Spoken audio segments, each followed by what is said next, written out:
తండ్రి పరిశుద్ధాత్మ దేవునికి వందనాలు. మరి యొక్క ఇదే నాన్న కొర్నేలు అనే భక్తుల కొరకు నేను చెప్పాలని మరి దేవుడి యొక్క మరి ఉద్దేశం. కొర్నేలు మరి అన్యుడు. కొర్నేలు మరొక దేవుని ఎరిగినవాడు. అయితే ఒక శతాధిపతి సైన్యానికి ఒక అధికారి.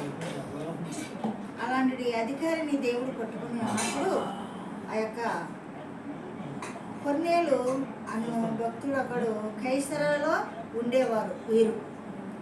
కాబట్టి ఒక అన్యుడు అయినప్పటికీ దేవుని యందు భయభక్తులు గలవాడు ఉండి ప్రజలకు బహుధర్మము చేయిస్తూ వచ్చిస్తున్నాడు.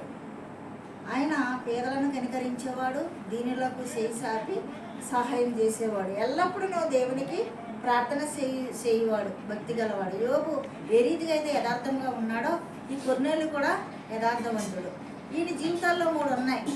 ఈయన వ్యక్తిగత జీవితము ప్రార్థనాపరుడు, మరి భక్తి గలవాడు, మరి పేదలకు దీనులను కాపాడేవాడు, మరి యథార్థతను వదిలిపెట్టలేదు యోబులాగా.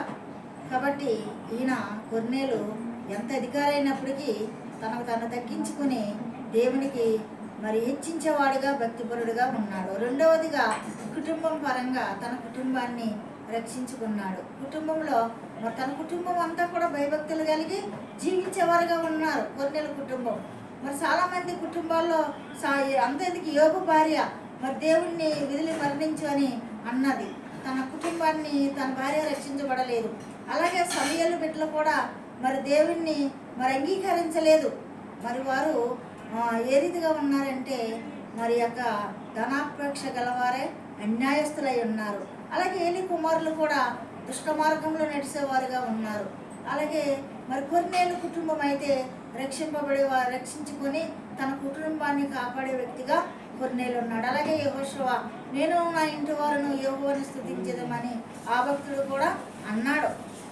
మరి 3వ వ్యక్తిగా వ్యక్తిత్వం. ఈ వ్యక్తిత్వం చాలా యూదులందరూ కూడా ఈ కొర్నేలుని చాలా మంచోడు, భక్తిపరుడు, యథార్థవంతుడని ఆ యొక్క సమాజంలో వ్యక్తిత్వంగా మంచివాడని మరి పేరు పొందుకున్నాడు. ఆ రీతిగా మరి ఈ లోకంలో మనం జీవించినప్పుడు కొర్నేలు వలె ఈ యొక్క మంచి క్రియలు కలిగి మనం జీవించాలని దేవుడు కోరుతున్నాడు. ఈ పరిశుద్ధ వాక్యం దేవుడు దీవించుగాక. సబ్స్క్రైబ్ చేయండి, లైక్ కొట్టండి. అన్నా మినిస్ట్రీ గురించి మీరందరూ ప్రార్థించండి. ఆమేన్.